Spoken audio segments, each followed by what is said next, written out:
వి gold trusted gold buyers తాకట్టులో ఉన్న బంగారాన్ని విడిపించి ఈ రోజు ఉన్న మార్కెట్ ధరకే కొనబడును. మరిన్ని వివరాలకు సంప్రదించండి 7710772020. వైఎస్ఆర్సీపీ అధికారంలో ఉన్నా లేకపోయినా దళితుల మీద ఉక్కుపాదం అయితే మోపుతున్నారు, అన్యాయంగా కొడుతున్నారు, అన్యాయంగా వాళ్ళ మీద కక్ష సాధింపు చర్యలు అయితే చేపడుతున్నారని చెప్పి ఈ టీడీపీ దళిత నాయకులు మనతో పాటు ఉన్నారు. వాళ్ళు తీవ్రంగా వ్యతిరేకిస్తున్నారు వైఎస్ఆర్సీపీ నాయకులను కానీ వైఎస్ఆర్సీపీ పార్టీ కానీ. చెప్పండి, ఏ విధంగా చూసుకోవచ్చు ఈ దళిత నాయకుల మీద అటాక్? ఏమండి, జగన్మోహన్ రెడ్డి గారికి ఈరోజు దళితులపై మరి చాలా చిన్న చూపు ఉందండి. ఈరోజు కాదు, ఎప్పుడు కూడా. ఎందుకంటే వాళ్ళ ప్రభుత్వంలో కూడా దళితులపై ఎన్నో దాడులు జరిగాయి. గతంలోనే అంబేద్కర్ గారి పేరు మార్చింది జగన్మోహన్ రెడ్డి గారు.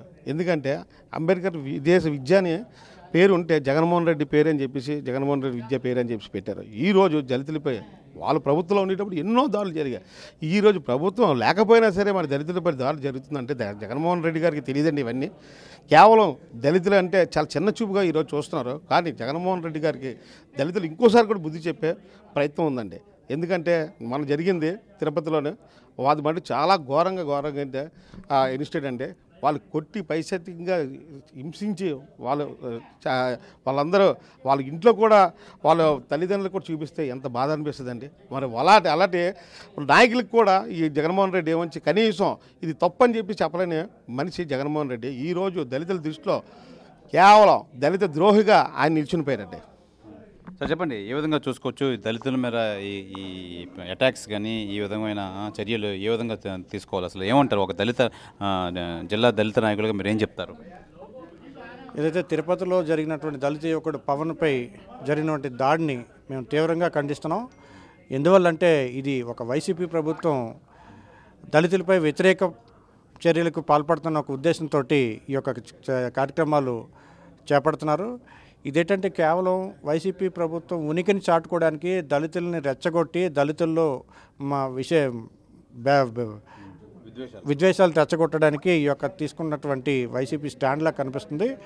ఎందుకంటే జగన్మోహన్ రెడ్డి గారికి దళితులు అంటేనే ఇష్టం ఉండదు, దళితులు వ్యతిరేకి, దళిత ద్రోహి. అందువల్ల ఆయనటువంటి ఈ యొక్క పవన్పై దాడి చేసినటువంటి భూమన కరుణాకర్ రెడ్డి అనుచరులైనటువంటి దినేష్ రెడ్డి, అనిల్ రెడ్డిపై వెంటనే చర్యలు తీసుకోవాలి. అలాగే చర్యలు తీసుకున్నారు. అలాగే కరుణాకర్ రెడ్డి కూడా అందులో ఇన్వాల్వ్ చేసి ఆయనపై కూడా చర్యలు తీసుకుంటే ఈ యొక్క దళిత నేతలందరూ కూడా ఈ యొక్క సంతోషంగా ఉంటారు. ఎందువల్లంటే రోజు కూడా రాష్ట్రంలో దళితులపై దాడులు పెరుగుతున్నాయి. మన ఆ యొక్క పాదయాత్రలో చెంగయ్యపై ఆ బండి వెళ్ళినా సరే ఆయన పట్టించుకోకుండా పక్కన పెట్టేసి వెళ్ళిపోయారు. ఆయన యొక్క మరణానికి కారణం కానీ ఆయన ఎటువంటి పట్టించుకోడు. దళితులు కదని ఒక చిన్న చూపు, ఆ చిన్న చూపు వల్లే గత 5 సంవత్సరాల్లో పాలన కుంటుపడింది. దానికి ప్రభుత్వం ఇప్పుడు కూటమి ప్రభుత్వం వచ్చి దళితులపై సంక్షేమ కార్యక్రమాలు 29 దళిత పథకాలు రద్దు చేస్తే జగన్మోహన్ రెడ్డి ఈరోజు మళ్ళీ సేమ్ కూటమి ప్రభుత్వం వచ్చి మా నాయకుడు శ్రీ నారా చంద్రబాబు నాయుడు గారు అన్ని పథకాల్ని పునరుద్ధరించి ఎస్సీ కార్పొరేషన్, బీసీ కార్పొరేషను, అలాగే మాదిగా అన్ని రెల్లి కార్పొరేషన్లు కూడా పునరుద్ధరించారు. ప్రత్యేక నిధులు కూడా కేటాయించి దళిత సంక్షేమానికి కూటమి ప్రభుత్వం పెద్దపీట వేస్తుందన్న నిదర్శనం ఇదే నిదర్శనం. ఈ యొక్క దళిత దానికి జగన్మోహన్ రెడ్డికి తట్టుకోలేక ఏదోలాగా విధ్వంసాలు రెచ్చగొట్టడానికి దళితులని ఈ విధంగా చిచ్చులు పెట్టడానికి అగ్రవర్ణాలతో దాడులు చేయిస్తున్నారు. ఇది మేము విశాఖ పార్లమెంట్ ఎస్సీసీల తరఫున తీవ్రంగా ఖండిస్తున్నాం. చెప్పండి, అయితే ప్రధానంగా మనం చూసుకోవచ్చు అసలు దళితుల మీద వైఎస్ జగన్మోహన్ రెడ్డి అణిచివేస్తున్నారు, ఉక్కుపాదం మోపుతున్నారు.